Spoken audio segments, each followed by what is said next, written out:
Ladies and gentlemen, I want to make this statement, but in the company of Secretaries General of Azimio la Umoja Coalition, who have actually kindly joined me from the various parties, the 20 or so political parties, and it is with regard to the policy decisions that President William Ruto has been making without cabinet approval.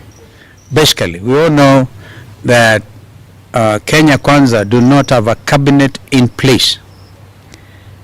And so this is causing concern because since taking office in September, President William regime intends to move and the future of our country in general.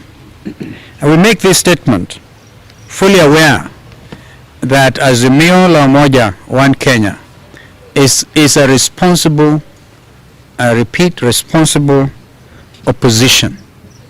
And that is what this country needs, because if we don't put ourselves in that position, a lot of things may go wrong.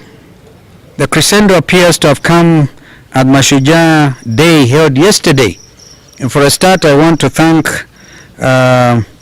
the State Protocol Office for sending me an invitation, because I went there as an invitee because it's a national day celebrating Mashujaa Day. It was not a Kenya Kwanza affair or indeed Azimio la Umoja affair. At the event, President Ruto made a long list of declarations, including specifics on the Hustler Fund and how it will operate, irrigation, housing, universal health care, probe into the DCI, afforestation, among others. I think I've already planted over 300 trees, so I may want to lay claim on that pronouncement. But good as it is actually made in a manner that is very discomforting. It is significant that the President said his government had reached out to his East African neighbors to start local manufacturing as a mid-term remedy. According to the President, a decision has also been taken to construct at least 100 dams through quote-unquote public-private partnerships to create the land under cultivation. These pronouncements pile on top of others like creation of fund for the judiciary and the police.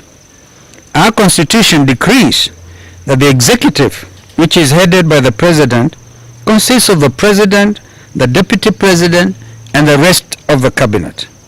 The President, as a head of state and government, exercises the executive authority of the Republic with the assistance of the Deputy President and the cabinet secretaries. The Constitution does not give leeway to the President to impose decisions on the country just because he is the President. As far as Kenyans know, Ruto has no cabinet. His nominees for cabinet secretaries are currently undergoing the mandatory vetting by the National Assembly. Nominees for principal secretary positions are equally going through the same vetting process. As believers in our Constitution 2010, the rule of law and due process, we are deeply concerned about the trajectory the regime is taking.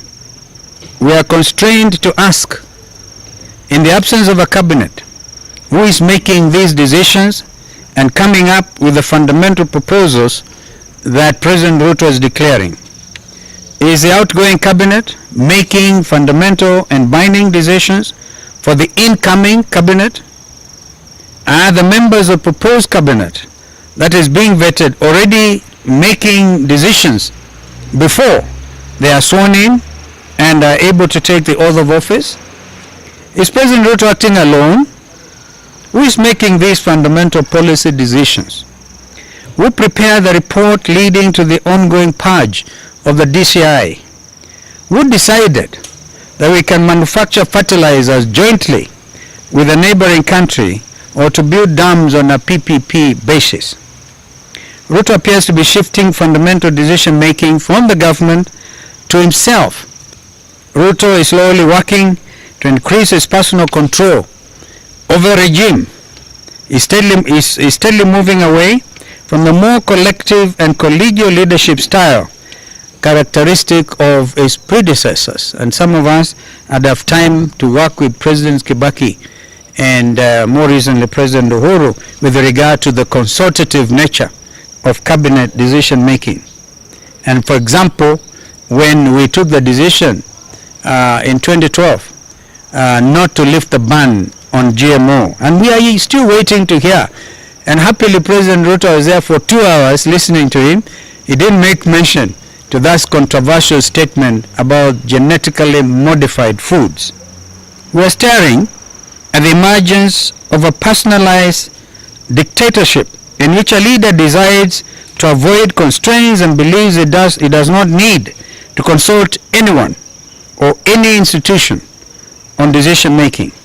We are seeing a leader's personal philosophies, fears, and ambitions being presented to the country as policies. It is a one-man show, simply put. From both history and experience, we know the leaders who came to power and immediately embarked on chipping away at the constraints on their rule over a span of years and ultimately emerged as highly dangerous autocrats. Ladies and gentlemen, this kind of approach has very high chances of miscalculation. This personalized approach to policy making also gives leaders, and it will definitely give President Ruto the latitude to change his mind on a whim. This is a recipe for volatile and erratic policies. I want to conclude by saying this is our advice to President William Ruto, Kenya Kwanza team, that Kenya is watching.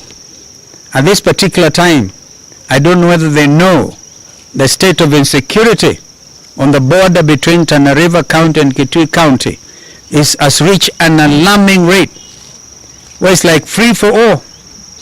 Citizens are being butchered, and innocent animals like camels are also being butchered. Poor school children are getting thrown out of school, and there's no food at home, what they call home. So, even as they await the recommendations of the task force, and Kenya is not short of task forces. I was once Minister for Education, and I had a task force for education. Came up with a report called Ticket, because we felt we were overworking our children and people like those. What we need is to give our children quality education. What these children need to do is to be in school, not out of school. When they are, the parents have nothing to place on the table because of the high cost of living, because this regime already seems to be insensitive to the suffering of our people.